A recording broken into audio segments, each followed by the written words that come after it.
Hello everyone, আসসালামু আলাইকুম। তো কিছুদিন আগে তোমাদেরকে আমি দেখিয়েছিলাম যে আমি পোলাও আর মুরগির মাংস রান্না করেছি। তো সময়ের অভাবে ভিডিওটা তোমাদের সাথে শেয়ার করতে পারিনি। তো আজকে তোমাদের সাথে আমি শেয়ার করবো হচ্ছে ঝুরঝুরে পোলাও। তো আমাকে আজকে রান্নার কাজে হেল্প করবে আমার ছোট ভাই। তো চলো বেশি কথা না বলে পোলাওটা রান্না করা যাক। তো পোলাও রান্না করার জন্য আমি এখানে নিয়েছি 1 প্যাকেট চাল। এখন চালটা আমার ভাই একটা গামলার ভিতর ঢেলে দিচ্ছে। তো দেখো কতটা সুন্দর চালগুলো দেখতে। তো আমি চিনি গুঁড়ার চালটা নিয়েছি, তোমরা চাইলে অন্য চালটাও নিতে পারো, কোনো সমস্যা নেই। তো এখন আমার ভাই চালটা ধুয়ে আনছে। তো এখন চালগুলো থেকে পানিটা ভালো করে ঝরিয়ে নিব। তো দেখো পানিটা আমি ভালো করে ঝরিয়ে নিচ্ছি। তো এই পর্যায়ে কিন্তু পানিটা ঝরিয়ে নেওয়া শেষ। তো এখন আমি একটা হাঁড়িতে দিয়েছি খানিকটা সরিষার তেল, তার ভিতরে দিয়ে দিয়েছি পেঁয়াজ কুচি। তো এখন আমি পেঁয়াজটাকে ভেজে বেরেস্তা বানিয়ে নিব। তো পেঁয়াজগুলো কিন্তু আমি এখন ভালো করে ভেজে নিচ্ছি, তোমরা দেখতে পারছো। তো এ পর্যায়ে কিন্তু পেঁয়াজগুলো ভাজা শেষ।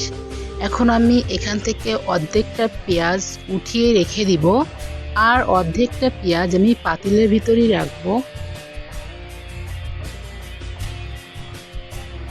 তো এ পর্যায়ে পাতিলের ভিতরে যে পেঁয়াজটা আছে তার ভিতরে কিন্তু আমি ধুয়ে রাখা চালটা ঢেলে দিব। তো চালটা দিয়ে চালগুলো কিন্তু আমি ভালো করে নাড়াচাড়া করে একসাথে মিশিয়ে নিব। তারপর এর ভিতরে দিয়ে দিব হচ্ছে 4-5টার মতো এলাচ, আর দিয়ে দিব হচ্ছে 3-4টার মতো তেজপাতা, আর দিব 3-4টার মতো দারচিনি। দিয়ে আমি চালটা ভালো করে ভেজে নিব। তো এ পর্যায়ে চালটা যত ভালো করে ভাজা হবে ততই কিন্তু চাল থেকে ভালো সুন্দর ঘ্রাণ বের হবে। তো এই পর্যায়ে কিন্তু চালটা ভাজা শেষ। এখন কিন্তু আমি এই কাপের 8 কাপ পানি দিয়ে দিব। 1 পোয়া চালের জন্য 2 কাপ করে পানি। তো পানিটা আমার দেওয়া শেষ। এখন আমি দিয়ে দিব হচ্ছে পরিমাণ মতো লবণ, আর দিয়ে দিব হচ্ছে একটু স্বাদের জন্য কিছুটা চিনি। তো চিনিটা যদি তোমরা চাও স্কিপ করতে পারো, কোনো সমস্যা নাই। তো এখন আমি এটাকে ভালো করে একটু নাড়াচাড়া করে নিব। তারপর উপর থেকে 4-5টা মতো কাঁচামরিচ দিয়ে আমি একটা ঢাকনি দিয়ে ঢেকে রাখবো। তারপর 10 মিনিট পর ঢাকনিটা খুলে দেখো পানিটা অনেকটা শুকিয়ে গেছে। এখন আমি এটাকে আবার একটু ভালো করে নাড়াচাড়া করে নিব। তো এ পর্যায়ে নাড়াচাড়া করে আবারও ঢাকনি দিয়ে ঢেকে রাখবো। তারপর ঢাকনিটা উঠিয়ে দেখব চালটা ভালো করে ফুটছে কিনা। তো পোলাওটা কিন্তু প্রায় হয়ে গেছে আর চালটা ভালো করে ফুটে গেছে।